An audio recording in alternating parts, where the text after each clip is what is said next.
Inig ng mga iba't ibang sektor, mga iba't ibang grupo, mga mamamayan ng Pilipinas dito sa tinatawag na kataas-taasang hukuman.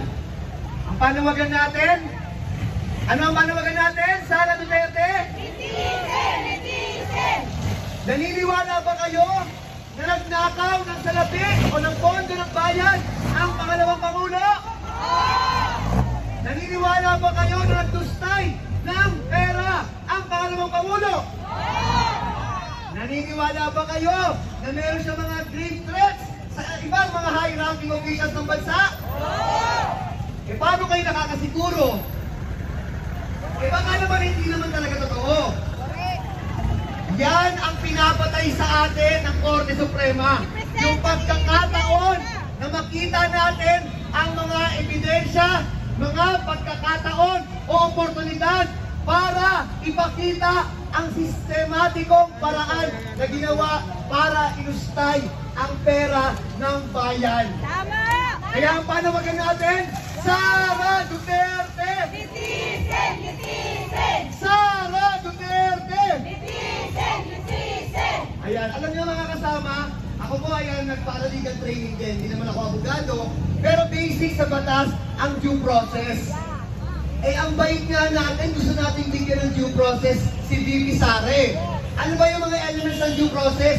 Diba bigyan ng pagkakataon ang nasasakdal na patunayan na siya ay inosente? Eh anong mangyayari dito kung unconstitutional daw?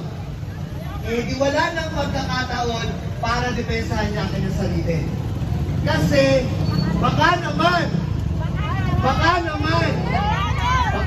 totoo kasi, di ba? Kaya gumagawa ng pamamaraan para hindi nabigyan. Eh kasi naman, less than 3 years na lang, national elections na ulit. Eh kasi naman, ang taas ng ratings. So pagka nagkaroon ng trial, nagkaroon ng paglilitis, eh mga senador naman daw yung mga mag-hear at yung magpapatakbo.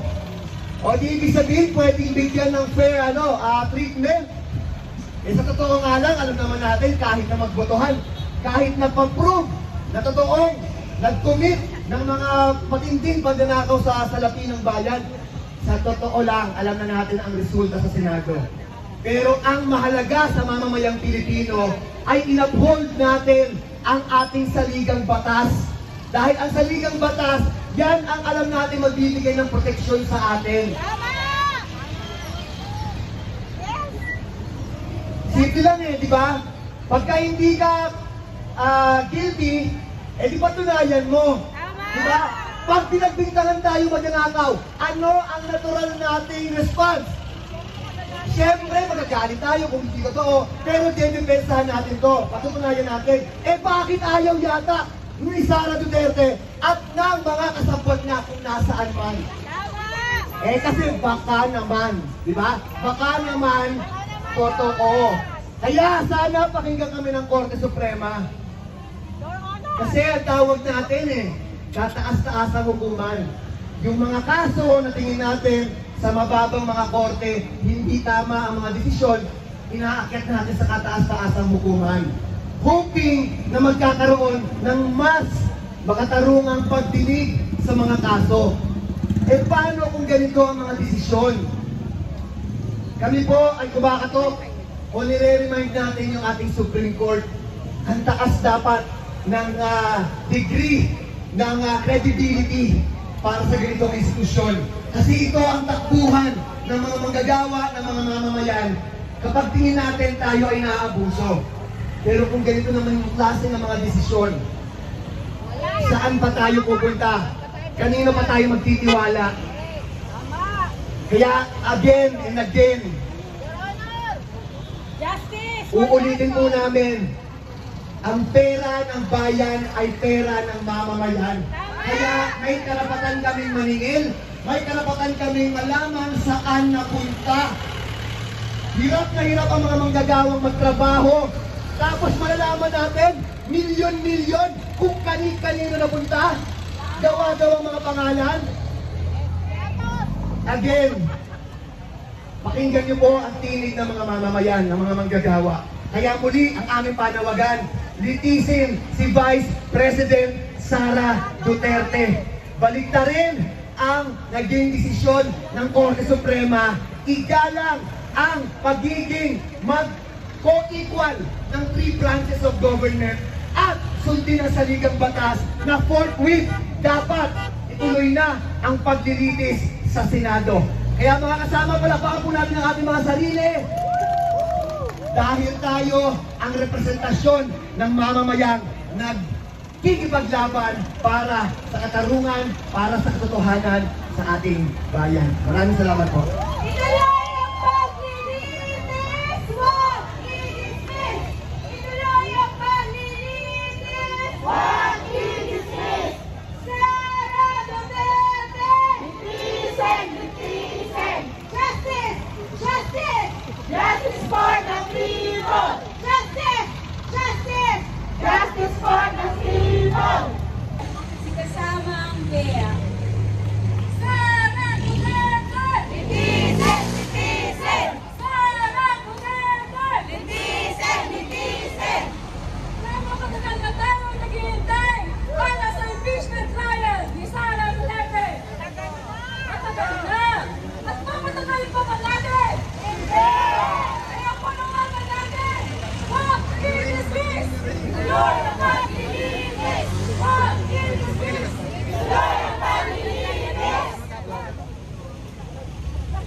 Maraming salamat sa pagdalaw mga kasama. Alam naman natin na hindi sila transparent sa atin. Hindi transparent kung kakasapal ang ating VP Sara Duterte. Ganun tayo, milyon-milyon o kaya umabot ng bilyon na ginasta, na winaldas mula sa kaban ng bayan. Connect ka lang, Go Philippines. Connect ka lang. Go lang, go. Tama ba? Nanakawan tayo! Nanay! Nagtrabaho! Araw-araw! Kumakayod araw-araw! Para lang mabawasan ang bawat binabayaran natin ng buwis! Bawat kinikita natin ng buwis! Para lang ipagkasa nila sa lalabas ng bansa! Sa pagbawa ng mga concert sa labas ng bansa! Tama po ba yun? Hindi! Saan kayo pupunta? Talikod ni Kiko. Pagbayaran natin! Saan kayo pupunta? Hindi sa pangalan ng Paris Olympiados! Yeah! Honor! Honor! Yeah! Honor! Galang-galang! Sa mga kinatuwa sa Korte Suprema, tingin niyo po kami! So, Nananiwala madami-dami to, mga kabayan. No? kayo mismo ang dapat na dinipensa nito! Kayo mismo ang dapat na dinipensa ng kusina para sa taong bayan! Tama! Tingin niyo kami! Tingin niyo ang aming panawagan! Sara Duterte! Litisin! Litisin! Sara Duterte! Litisin! Litisin! Defend! Defend! Defend the Constitution! Defend! Defend! Defend the Constitution! Defend! Defend! Defend the Constitution! Sara Duterte!